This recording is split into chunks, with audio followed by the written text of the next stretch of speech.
What's up guys, welcome back to another video. In this video, I'll show you how to change or update name in Honor of Kings. Now to change or update your name in Honor of Kings, well, there are a few things that you need to do. So first thing that you want to do here is you want to go and just log in into your account and access your account. Now, at the top left of your screen, you should see a profile icon that includes your name. So you want to go and click on your profile icon. Now, at the top right, you should see settings. So you want to go and just press or click on it, and you want to go to the option here that says info. Now under info, you want to go ahead and click on the pencil icon next to your actual name there. So let's go and click on that name, and you should now be able to change your name here.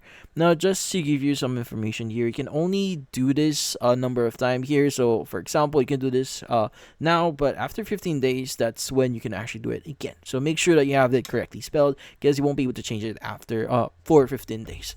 But yeah, so you can go and click on complete here to change your name, and you should be good. And that's about it. So if you found this video helpful, don't forget to leave a like and subscribe to our channel. Thank you for watching.